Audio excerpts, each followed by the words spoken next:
Hi there. Today I'm doing a video on porcelain or ceramic watercolor palettes versus plastic.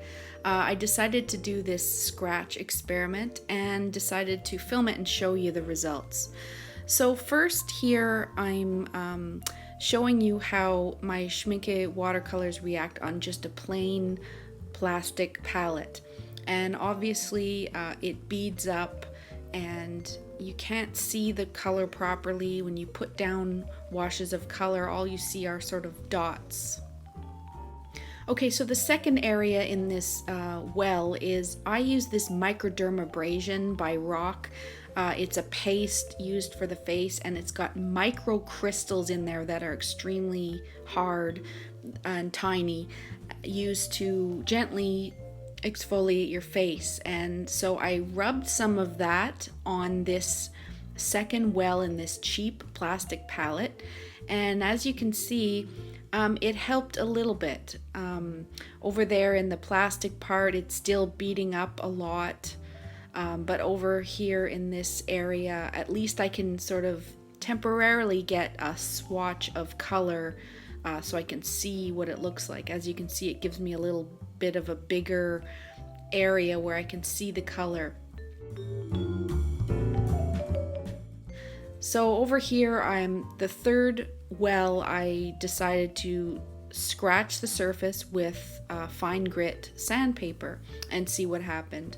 Just in case you ever get a bright idea to do this yourself, you can watch this video and see what happens instead.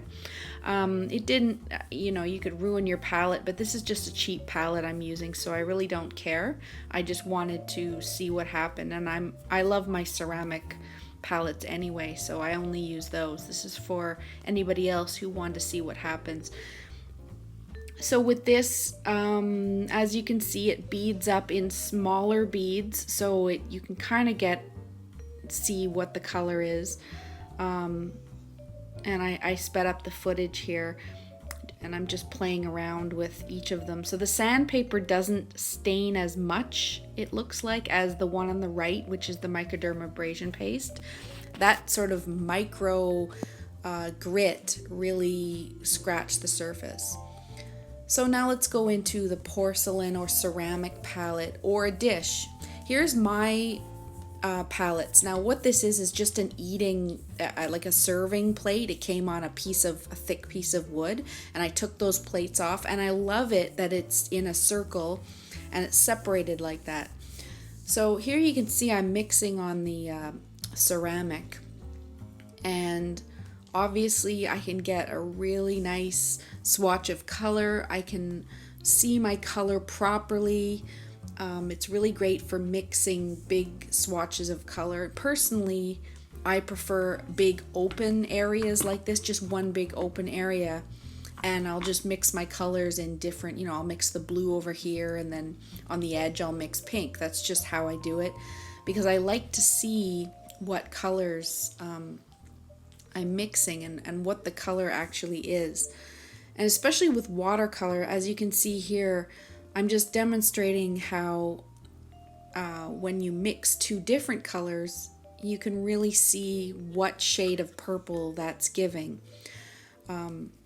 Whereas here in the plastic, you can't see it at all. It just looks like a big dark bead.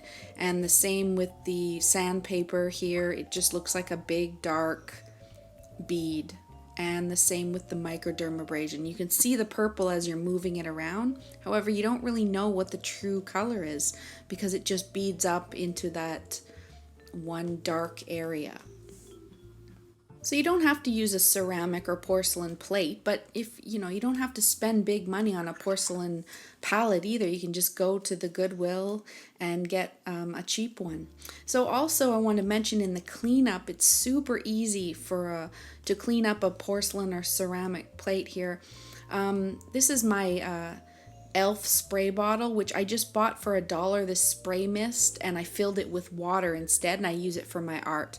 And this is how I spray fine mist on with Brusho or something like that. And the ceramic just cleans up super quickly. I'm showing here cleaning up the Microdermabrasion area, and you can see how it stained. Plastic stains anyway, even if you don't scratch it. I'm just showing you this as an experiment. So that's the sandpaper, which looks a hot mess. It's all scratched and stained and really ugly. And then this is just cleaning up the plain plastic. Even though it's not staining here, after use, every plastic palette will stain. So here's a look again just at my porcelain ceramic one. Here's the plain plastic. That is the scratched up mess of the fine grit sandpaper. And here's the microdermabrasion. It shows you the difference of what it's actually doing. So you can keep your paints in these palettes, but as for mixing, I really prefer the porcelain ceramic and I highly recommend it. Thank you for watching.